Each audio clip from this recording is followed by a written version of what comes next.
오늘은 7과 진실한 공동체인데요. 서로 이렇게 인사하겠습니다. 진실한 공동체가 됩시다. 서로 인사하겠습니다.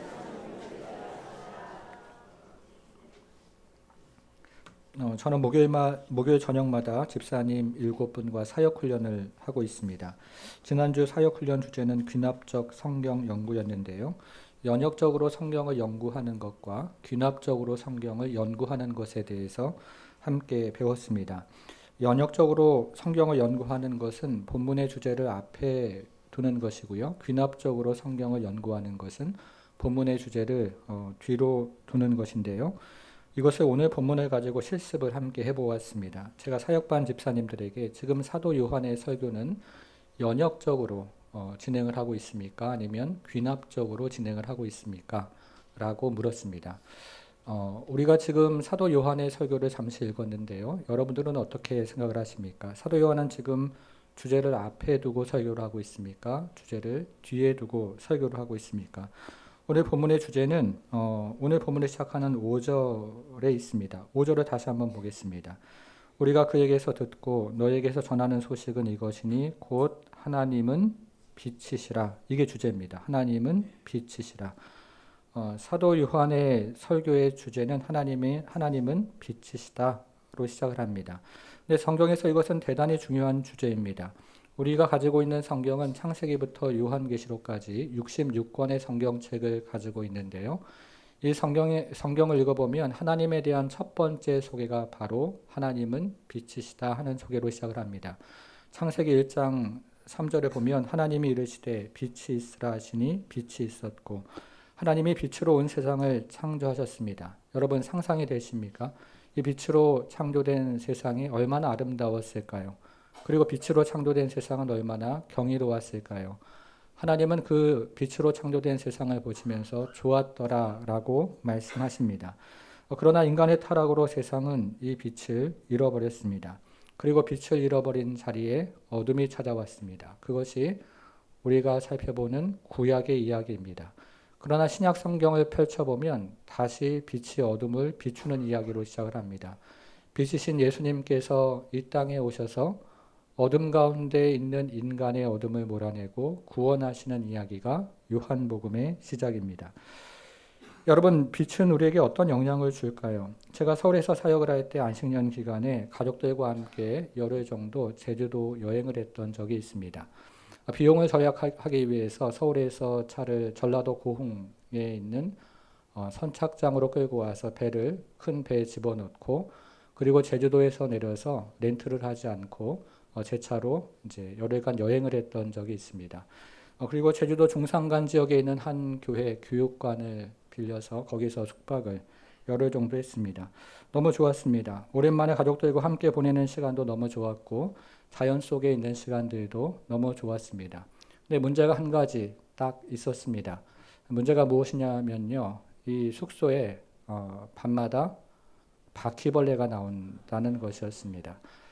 아내가 바퀴벌레를 별로 좋아하지 않은지라 제가 밤마다 바퀴벌레 몇 마리를 몰래 잡아서 화장실에 수장을 시켰던 기억이 있습니다. 여러분, 그런데 바퀴벌레를 쫓아내는 가장 손쉬운 방법이 무엇입니까? 빛이죠. 빛을 비추면 바퀴벌레는 사라집니다. 빛을 비추면 어둠도 사라집니다. 빛을 비추면 박테리아, 세균도 박멸이 됩니다. 이처럼 빛은 우리 삶에 많은 영향을 줍니다. 여러분, 그러면 빛이신 하나님이 우리 가운데 오시면 우리는 어떤 영향을 받을까요? 빛 대신 하나님이 그 빛을 우리 가운데 비추시면 우리 안에는 어떤 변화가 일어날까요? 사도 요한은 그것을 크게 두 가지로 우리에게 들려주고 있습니다. 첫째, 말씀 노트에 있는데요. 빛이신 하나님을 만나면 사귐이 일어납니다. 우리는 지난 수련회 때 사귐이라는 말을 교제라는 말로 살펴보았는데요. 사귐 혹은 교제로 번역된 헬라말 코이노니아의 의미에 대해서 함께 생각을 해보았습니다. 오늘은 사귐의 기도의 저자인 김영복 목사님의 책을 빌어 사귐을 세 가지로 정의해 보겠습니다. 화면을 같이 한번 보겠습니다. 사귐은 첫째, 지속성을 의미합니다. 지속적으로 만나야 사귐이 일어나는 것이죠. 둘째, 사귐은 애정을 전제로 합니다. 서로에게 끌려서 만나는 것이 사귐입니다. 요즘 젊은이들의 말로 하면 썸을 탄다 이렇게 이야기를 하죠. 셋째, 사귐의 가장 중요한 특징은 제한이 없다는 것입니다. 사귐은 시간에도 제한이 없을 뿐만 아니라 영역에도 제한이 없습니다. 사귐이 깊어질수록 시간을 공유하게 되고 그리고 영역을 더 많이 공유하게 되는 것이죠. 빛 대신 하나님을 만나면 이런 사귐이 일어납니다. 빛 대신 하나님을 만나면 지속적인 사귐이 일어나고 애정을 담아 하나님과 만나게 되고 그리고 제한이 없는 사귐이 일어납니다. 빛 대신 하나님을 만나면 피상적인 사귐이 아니라 인격적인 사귐이 우리 가운데 일어납니다. 여러분, 이 사실을 깨닫는 것이 왜 중요합니까? 당시 요한의 교회 안에 들어온 영지주의라는 이단이 있었습니다. 초대 교회 안에 들어온 영지주의는 깨달음의 종교였습니다. 영지라는 말은 그노시스라는 헬라 말을 번역한 것인데요. 신비로운 지식이라는 의미를 가지고 있습니다. 이들은 오늘날 뉴에이지 운동처럼 개인의 묵상이나 참선을 통해서 영적인 깨달음이 중요하다고 가르쳤습니다.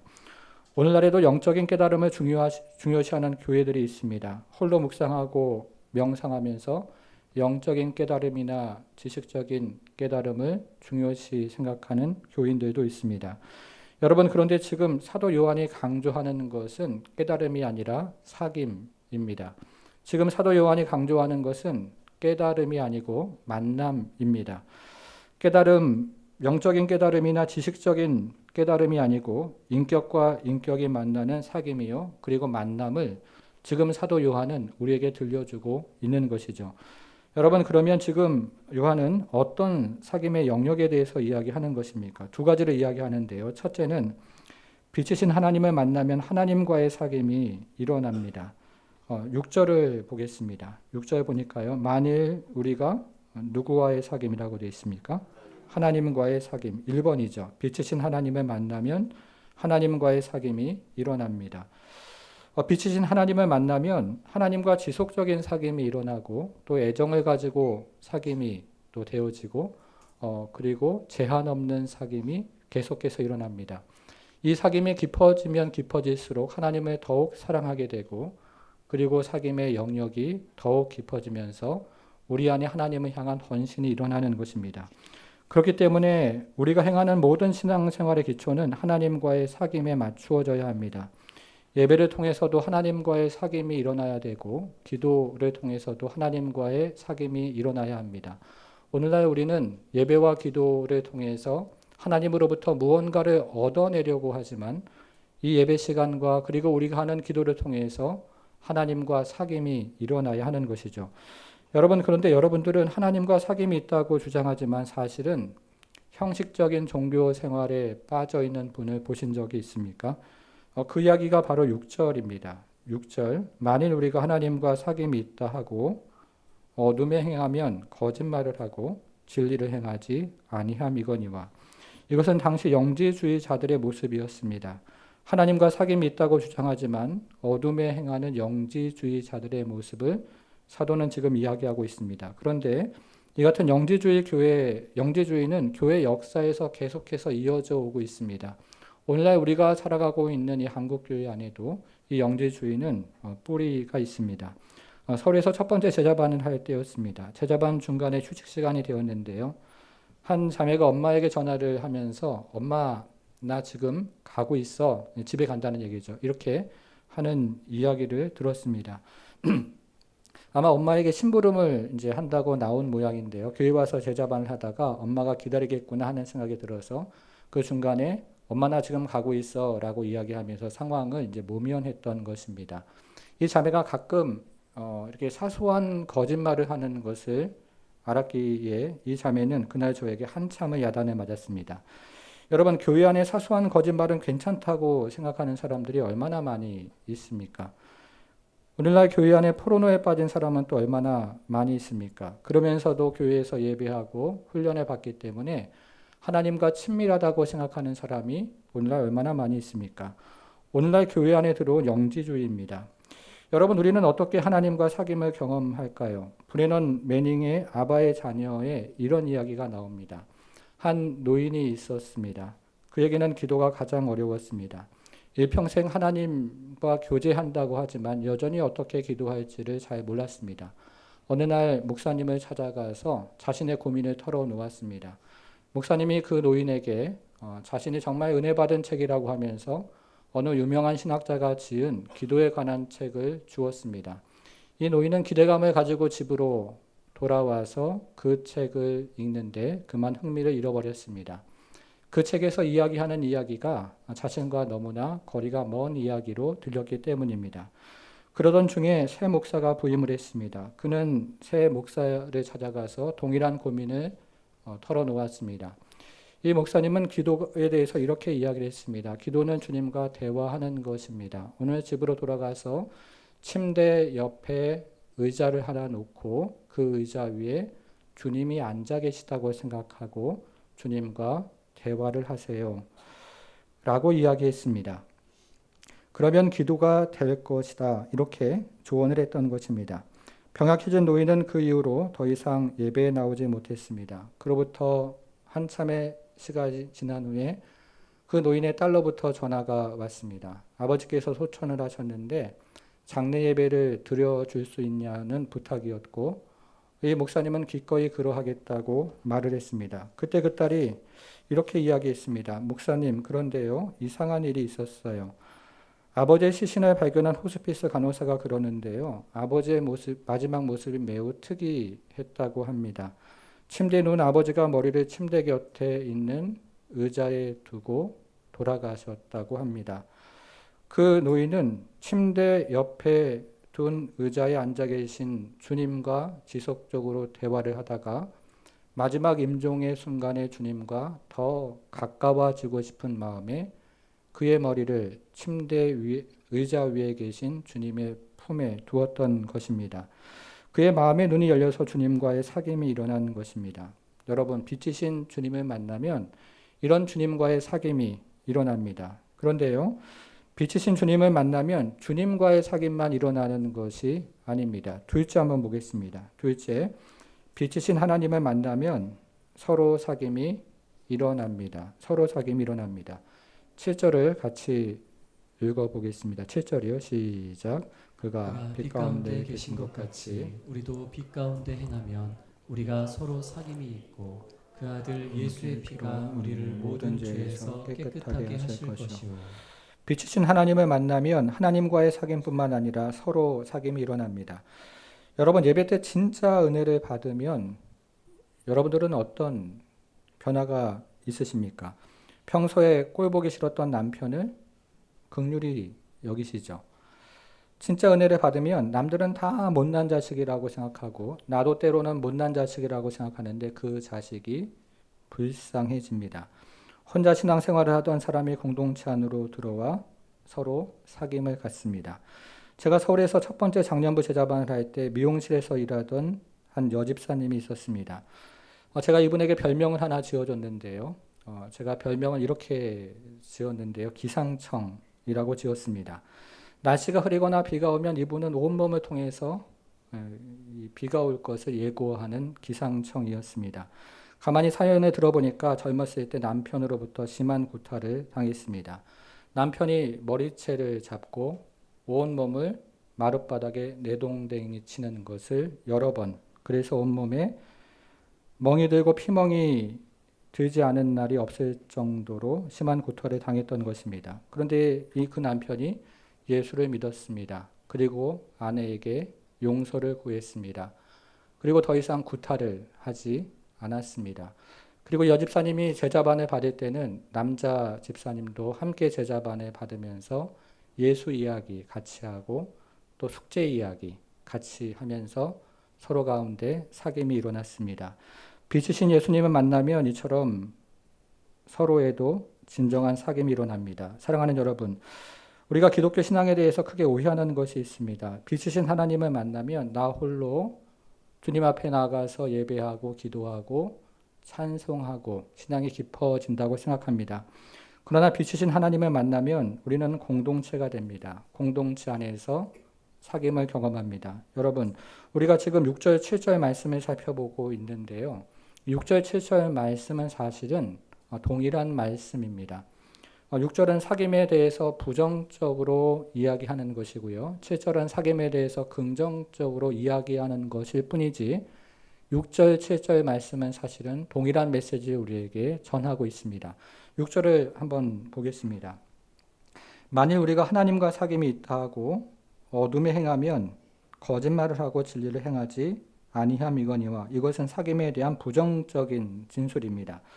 여러분, 그러면 동일한 메시지를 긍정문으로 전하는 7절은 어떻게 되어야 할까요? 제가 한번 읽어보겠습니다. 7절.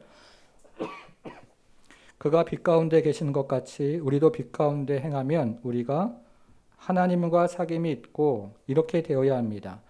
6절에서 하나님과 사귐이라고 이야기하니까 7절에서도 하나님과의 사귐이라고 말하는 것이 맞습니다. 그런데 7절은 어떻게 되어 있습니까? 서로 사귐이라고 되어 있죠. 이것이 무엇을 의미할까요? 이것은 하나님과의 사귐이 있는 사람에게는 서로 사귐이 있다는 뜻입니다. 서로 사귐이 하나님과의 사귐이 일어나는지 그렇지 않은지를 판단하는 기준이 된다는 의미입니다. 사랑하는 여러분, 여러분들이 예배를 드리면서 하나님과 사귐이 진실로 일어나면 어떤 경험을 하십니까? 기도를 하면서 하나님과 만나고 정말 은혜를 받으면 어떤 변화가 있습니까? 부부간의 사귐이 일어나죠. 부모와 자녀 간의 사귐이 일어납니다. 공동체 안에서 사귐이 일어납니다. 홀로 신앙생활을 하지 않고 공동체 안에서 서로 사귐이 일어납니다. 빛이 비추는 곳마다 사귐이 일어나는 거죠. 부서마다 그리고 가정 안에서 또 일터 안에서 빛이 비추는 곳마다 사귐이 일어나는 것입니다.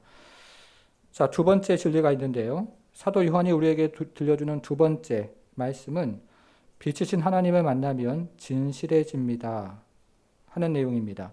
우리는 앞에서 지금까지 빛이신 하나님을 만나면 사귐이 일어난다는 것을 함께 살펴보았습니다. 빛이신 하나님을 만나면 하나님과의 사귐이 일어나고 서로 사귐이 일어납니다. 그런데 이 하나님을 만나면 또 다른 변화가 일어납니다. 진실해진다는 거죠. 그것을 사도 요한은 두 가지 영역에서 다시 한번 우리에게 알려주고 있습니다. 첫째, 이 빛이신 하나님을 만나면 하나님 앞에 진실해집니다. 1장 8절을 보겠습니다. 1장 8절. 만일 우리가 죄가 없다고 말하면 스스로 속이고 또 진리가 우리 안에 있지 아니할 것이요 라고 되어 있습니다. 1번인데요. 둘째에서 1번. 빛이신 하나님을 만나면 하나님 앞에 진실해집니다. 작년 이맘때에 미국 UCLA에서 작곡을 가르치는 한 제자가 찾아왔습니다. 어머니를 보려고 수년 만에 서울에 왔는데 제가 부산에 있다는 소식을 듣고 이제 찾아온 것입니다. 그래서 청도에서 아내와 함께 그 제자를 만났습니다. 이 자매가 한참 이야기를 하다가 학교 이야기를 하는데요. 학교 이야기를 하면서 지금 미국에 있는 학교들이 너무 이상하다는 거예요. 무슨 말인가 가만히 들어보니까 문서로 된 규정은 없지만 학교마다, 과마다, 또 부서마다 규정이 있는 것처럼 반드시 한 명, 두 명의 레즈비언이나 게이를 교수로 채용하는 문화가 형성이 돼 있다는 것입니다. 이 친구의 고민은 자기가 학교 학생들에게 동성연애 그리고 동성결혼을 어떻게 가르쳐야 될지를 모르겠어요 라고 저에게 물었습니다. 물론 자신은 동성연애, 동성결혼 분명히 성경이 이야기하는 죄라고 믿지만 자신의 개인적인 믿음을 말하는 순간 법적인 처벌을 받게 되는 사회가 되었다는 것입니다. 여러분, 지금 우리 사회도 매우 중요한 아젠다를 앞에 두고 있는데 그것이 바로 차별금지법입니다. 오늘날 일부 국회의원들이 주도하는 차별금지법은 남자나 여자 이외에 수많은 성이 존재한다는 법입니다. 사회적인 약자를 보호한다는 취지에서 만든 법이라고 하지만 나의 믿음을 다른 사람에게 말하는 것을 금지하는 역차별법입니다. 예를 들어서요. 내가 트랜스젠더나 레즈비언이나 게이가 아니더라도 그날 아침에 끌리는 성적인 지향에 따라서 남자라도 여자 화장실을 사용할 수 있다는 것입니다. 그러나 이에 동의하지 않는 사람이 들어오지 말라고 말을 하면 그것이 법적인 제재를 받는 그런 법이 됩니다. 제가 시간 관계상 다 말씀드릴 수 없지만 이 법안이 통과가 되면 제가 앞에서 말씀드린 미국처럼 동성애와 관련된 문이 쓰나미처럼 활짝 열리게 되어집니다. 사랑하는 여러분, 여러분들에게 한번 제가 여쭤보겠습니다. 여러분, 간통이 죄입니까? 이렇게 대답을 안 하시네요. 대답을 하셔야 또 다음 질문으로 넘어갈 텐데요. 간통 죄입니까? 네, 죄죠. 그러면 청년들이 혼전의 잠자리를 하는 것 죄입니까? 네, 죄죠. 네, 동성애는요? 죄입니다. 근데 사람들이 뭐라고 합니까? 8절 한번 보세요. 8절. 만일 우리가 뭐라고 얘기합니까? 죄가 없다. 이렇게 말을 합니다. 죄가 아니라고 말을 합니다. 이것은 문맥상 영지주의자들이 하는 말입니다. 이들은 구원을 받으면 도덕률에 얽매이지 않는다고 주장했습니다. 죄가 없다고 주장한 것입니다. 그런데 이 같은 영지주의가 우리 사회에 오늘날 뿌리 깊이 들어와 있습니다. 우리나라에서는 이미 오래전에 술과 담배가 죄의 목록에서 빠졌습니다. 그리고 얼마 전에는 간통죄가 법원의 판결에 따라 죄의 목록에서 또 빠졌습니다. 젊은이들 사이에는 혼전 순결이 죄의 목록에서 빠졌습니다. 장년 세대나 젊은 세대나 합의하면 괜찮다는 통념을 가지고 있습니다.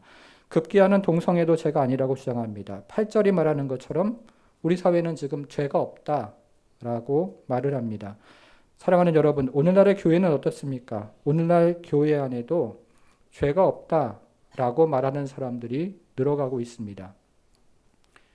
겉으로는 그렇게 공개적으로 표현하지 않지만 마음속으로는 죄가 없다라고 말하는 사람들이 늘어가고 있습니다. 이신층의 구원을 받았기 때문에 이런저런 죄를 져도 괜찮다고 생각을 합니다. 믿음으로 구원을 받는 것이기 때문에 죄를 져도 상관이 없다고 생각을 합니다. 교회 안에도 죄가 없다라는 사람들이 늘어가고 있습니다. 여러분, 우리는 어떻게 하나님 앞에 진실해질 수 있을까요? 우리가 오래전에 창세기에서 야곱에 대한 이야기를 살펴보았습니다. 야곱이 에서의 축복을 가로채려고 목과 그리고 팔을 에서처럼 꾸미고 이삭 앞에 섰을 때 이삭이 야곱에게 내가 누구냐고 물었습니다. 이때 야곱은 첫째 아들 에서라고 대답을 했습니다. 자신의 이름을 숨겼습니다. 자신의 진실을 숨긴 것입니다. 이 일이 화근이 되어 밧단 아람으로 도망을 쳐서 우물가에서 라헬을 만났습니다. 그리고 라헬에게 야곱이 자신을 소개하기를 자신은 아비의 생질이요 리브가의 아들이라고 소개를 했습니다. 이번에도 자신의 이름을 밝히지 않습니다. 자신의 진실된 모습을 감춘 것입니다. 여러분, 야곱은 언제 자신의 이름을 처음으로 이야기합니까? 고향으로 돌아오면서 야복강 나루에 홀로 있을 때 하나님이 야곱을 찾아오십니다. 야곱과 하나님과의 한참의 씨름이 진행이 되고 하나님은 야곱의 허벅지 관절, 그의 중심을 치셨습니다. 지금까지 하나님께서는 관계를 쓸모없게 만드시고 그리고 그의 모든 사업과 일을 쓸모없게 만드시면서 야곱으로 하여금 하나님께 돌아올 기회를 주었음에도 그가 돌아오지 않자 이제 그의 인생 전체 중심을 허물어 버리는 그 중심을 치신 것입니다. 그리고 하나님은 야곱에게 내 이름이 무엇이냐고 물으셨습니다. 하나님이 야곱의 이름을 정말 몰라서 물으시는 것이 아니고 너의 진실이 무엇인 줄 아느냐라고 물으시는 것입니다. 이때 야곱은 인생에서 처음으로, 성경에서는 처음으로 자신의 이름을 대답합니다. 내 이름은 야곱입니다. 야곱은 속이는 자라는 뜻입니다. 사기꾼이라는 뜻입니다. 이것은 야곱이 이렇게 고백하는 것입니다. 하나님, 제가 눈먼 아버지를 속였습니다. 형을 속여서 축복을 가로챘습니다. 삼촌도 속였습니다. 저는 제 이름처럼 평생을 속이며 사기치며 살아왔습니다. 저는 죄인입니다. 사랑하는 여러분, 저와 여러분의 고백이 고백 아닙니까? 하나님 아버지, 저는 탐욕입니다. 불신입니다. 저는 뒷담화입니다. 저는 탐식입니다. 저는 두려움입니다. 저는 거짓말장애입니다. 저는 정욕입니다. 저는 분노이고 저는 이기주의입니다. 저는 낙심입니다. 저는 불화입니다. 저는 무관심입니다. 저는 우화통입니다. 저는 교만입니다. 저는 인생을 그렇게 살아왔습니다. 저는 정말 죄인입니다. 우리는 빛이신 하나님을 만날 때 정말로 안에 있는 죄를 고백합니다. 그 하나님을 만날 때 하나님 앞에 진실해지는 것입니다. 여러분, 그런데요, 이 하나님을 만나면 하나님께만 죄를 고백하고 하나님 앞에만 진실해지는 것이 아니라고 사도는 이야기합니다. 둘째 보겠습니다. 둘째, 빛이신 하나님을 만나면 서로 앞에 진실해집니다. 그것이 9절입니다. 만일 우리가 우리 죄를 자백하면 그는 미쁘시고 의로우사 우리 죄를 사하시며 우리를 모든 불의에서 깨끗게 하실 것이요. 이 구절은 굉장히 유명한 구절입니다. 여러분 중에 암송하시는 분들도 계실 것입니다. 저는 대학생 선교단체에서 훈련을 받을 때 죄사함의 확신 시리즈에서 암송했던 구절이 우리가 지금 읽었던 요한일서 1장 9절 말씀입니다. 그리고 지금도 그리스도인이 되는 사람들이요, 처음 성경 공부를 할 때 죄사함의 확신에 대해서 배울 때 암송하는 구절이 바로 이 구절입니다. 그런데 지난 한 주간에 저는 다시 한번 이 구절을 묵상하는데요. 그전에는 이 구절은 명백히 내가 하나님 앞에 내 죄를 자백하면 하나님이 용서해 주신다, 이렇게 이해를 해봤는데요.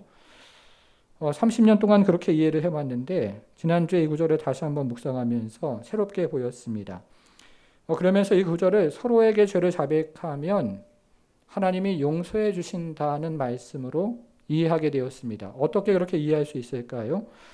우리의 예상과는 다르게 신약 성경에는요, 죄를 고백한다는 말이 딱 4군데만 나옵니다. 오늘 본문을 포함해서 딱 4군데만 등장합니다. 제가 한번 말씀을 드려볼 테니까요. 한번 들어보십시오. 첫째, 세례 요한이 회개하라고 했을 때 사람들이 자신의 죄를 회개하면서 회개 세례를 받았습니다. 둘째, 야고보서 5장 16절에서 병낫기를 위해서 서로 기도하라고 할 때 그 이전에 먼저 자신의 죄를 고백하라는 말씀이 있습니다. 셋째, 사도행전 19장에서 에베소 교회가 부흥이 일어났을 때 사람들이 죄를 회개하면서 자신들이 가지고 있는 마술책을 불사르며 죄를 고백했습니다. 여러분, 이 구절들의 공통점이 무엇입니까? 자신의 죄를 고백하되 하나님께만 고백한 것이 아니죠. 자신의 죄를 고백하되 서로에게 죄를 고백했던 것입니다. 이런 것이죠. 집사님, 제가 오해했습니다. 미안합니다. 제가 미워했습니다. 용서해 주세요. 여보, 내가 오해했어요. 미안해요. 아들아, 아빠가 잘못했구나. 아빠를 용서해 줄 수 있겠니? 빛이신 하나님을 만나면 이런 일이 일어나는 것이죠. 진실한 사귐이 우리 안에 일어납니다. 사랑하는 여러분, 우리는 여전히 혼자 신앙생활하는 것이 편하고 어느 정도 가리고 신앙생활하는 것을 좋아라 합니다. 어떤 분은 나의 시간, 물질을 공동체나 다른 사람과 나누는 것이 좀 아까운 사람도 있고, 어떤 분은 과거에 누군가로부터 받은 상처 때문이라고 이야기하는 분도 있습니다. 그러나 이 시간에 우리 주님이 우리에게 뭐라고 말씀하십니까? 말씀도 다시 한번 정리해 보겠습니다. 첫 번째 괄호에다가 어떻게 적으셨어요? 하나님과의 사귐. 두 번째 괄호는 서로 사귐. 둘째에서 첫 번째 괄호에는 하나님, 두 번째 괄호에는 서로. 다시 한번 보세요. 하나님, 서로, 하나님, 서로. 이렇게 되어 있죠. 하나님 사랑하고 서로 사랑하는 것입니다. 하나님과 관계를 회복할 뿐만 아니라 서로의 관계를 회복하는 것입니다. 성령께서 오늘 이 말씀을 통해서 우리에게 주시는 것은 하나님과 진실한 사귐을 가질 뿐만 아니라 서로와 진실한 사귐을 가지라는 것입니다. 사랑하는 여러분, 우리가 어둠 가운데 있으면 어떻게 될까요? 사귐이 일어나지 않습니다. 하나님과의 사귐도 일어나지 않고 서로와의 사귐도 일어나지 않습니다. 진실해지지도 않습니다. 하나님과 진실해지지도 않고 서로에게 진실하지도 않습니다. 그러면서도 열심히 예배하고 열심히 기도하는 것은요, 영지주의입니다. 간판만 대한예수교 장로교 합동이고 속은 이단이 되는 것이죠. 교리는 정통이지만 내용은 이단입니다. 여러분, 그러나 우리가 빛 가운데 거하면 어떻게 됩니까? 사귐이 일어나죠. 하나님과 사귐이 일어나고 서로 사귐이 일어납니다. 진실해집니다. 하나님 앞에 진실해지고 서로에게 진실해집니다. 사랑하는 여러분, 우리 안에 들어온 영지주의는 무엇입니까? 빛 가운데 있다고 주장하지만 사귐이 없는 영지주의, 그것은 무엇입니까? 빛 가운데 있다고 주장하지만 진실이 없는 영지주의, 그것은 또 어떤 모습으로 우리 가운데 들어와 있습니까? 바라기는 여러분 모두가 빛이신 하나님을 만나서 사귐을 경험하는 성도가 되기를 축복합니다. 하나님과의 사귐이 일어나고 서로 사귐이 일어나는 성도가 되기를 주님의 이름으로 축복합니다. 더불어서 빛이신 하나님을 만나서 진실해지는 성도, 하나님 앞에 진실해지고 서로에게 진실해지는 그런 성도의 인생을 살아가기를 주님의 이름으로 축원합니다. 오늘 우리는 사도 요한이 전하는 빛이신 하나님에 대해서 들었습니다. 빛 대신 하나님이 우리를 비추어 주시면 우리 안에 있는 어둠이 물러가고 사귐이 일어난다고 합니다. 빛 대신 하나님이 우리를 비추어 주시면 거짓이 물러나고 진실이 일어난다고 했습니다. 정말 이 시간에 하나님의 그 놀라운 빛이 우리 가운데 이 공동체 안에 비춰서 우리 안에 사귐이 일어나고 그리고 진실이 일어나는 그 은혜를 간구하면서 내 안에 공동체 안에 하나님 그런 은혜를 달라고 함께 기억하고 기도하기를 원합니다. 어느덧 간통죄가 그리고 혼전 순결이 그리고 동성애가 죄가 아니라고 주장하기 시작합니다. 정말 우리가 살아가는 이 세계 세상 가운데 어둠이 짙게 몰려와서 정말 가끔은 하나님께서 이 나라를 계속 사랑하고 계시는 것인가 라는 생각이 들 때도 있습니다. 동성애자를 혐오하거나 그리고 벌레 보듯 하자는 것이 아니라 이 동성애가 죄라는 것을 드러내고 동성애로 인해 이 땅의 창조 질서가 무너지는 것을 막아서는 그런 은혜가 우리에게 지금 필요한 시대가 되었습니다. 우리가 다시 한번 이 땅 안에 있는 곳곳에 스며져 있는 거짓과 그리고 어둠을 생각하며 그 거짓과 어둠을 꾸짖고 정말 주님 앞에 이 사회를 다시 한번 올려드리며 하나님의 얼굴을 다시 한번 비춰주시고 은혜를 다시 한번 비춰주셔서 이 나라 민족 가운데 진리가 세워지는 그런 나라 민족 되게 해달라고 함께 기도하길 원합니다. 기도하겠습니다. 하나님 아버지, 오늘은 사도 요한이 전하는 빛 대신 하나님에 대한 말씀을 들었습니다. 하나님 아버지, 우리가 형식적인 신앙에 머물러 있지 않고 하나님의 이 놀라운 빛이 우리 가운데 비출 때에 어둠이 물러나고 사귐이 일어나고 진실해지고 하나님, 그래서 참으로 하나님 앞에서만 그러한 것이 아니라 서로에 대해서 하나님 아버지 사귐이 일어나고 진실이 일어나는 그런 하나님 아버지 참으로 진실된 공동체가 이 공동체가 될 수 있도록 하나님 역사하여 주옵소서. 하나님, 우리 교회에 그런 은혜를 허락하여 주시고 우리 가정에 그런 은혜를 허락하여 주시며 우리의 일터에 그런 은혜를 하나님 허락하여 주옵소서. 특별히 이 나라 이 민족을 하나님께서 긍휼히 여겨주시기를 간절히 기도합니다. 하나님 아버지, 죄가 없다 말하지 않게 하시고 하나님 아버지, 죄가 아니라 말하지 말게 하시고 다시 한번 빛이신 예수 그리스도가 이 땅에 오셔서 어둠을 하나님 아버지 몰아내셨던 것처럼 그리스도 예수의 하나님 그 놀라운 진리가 이 땅 곳곳을 비출 때에 하나님 아버지 참으로 죄가 죄로 인정되어지고 드러나는 역사가 나타날 수 있도록 하나님 도와주셔서 이 나라 이 민족이 다시 한번 복음 되신 그리스도의 그 진리 안에 세워지는 그런 은혜를 경험할 수 있도록 하나님 함께하여 주옵소서. 하나님 아버지, 하나님의 그 얼굴빛을 외면하지 마시고 다시 한번 이 땅 가운데 비춰주실 때에 하나님 아버지 참으로 죄가 없다고 말하는 것이 아니라 죄를 인정하고 그 죄를 토설하고 그 죄를 고백할 때에 하나님 새로워지고 그리고 다시 한번 영적으로 살아나고 하나님, 그리고 다시 한번 하나님 아버지 나라가 부흥케 되어지는 역사를 허락하여 주셔서 나라 민족 가운데 하나님의 복음이 세워지는 은혜와 능력과 영광을 다시 한번 회복할 수 있도록 우리 하나님 함께하여 주옵소서. 이제는 우리 주 예수 그리스도의 은혜와 하나님의 크신 사랑과 성령의 감화 감동 충만케 하심이 빛이신 하나님의 만남으로 사귐이 일어나고 진실이 회복되기를 소망하는 모든 성도들 머리 위에 이제부터 영원토록 함께 하실지어다. 아멘.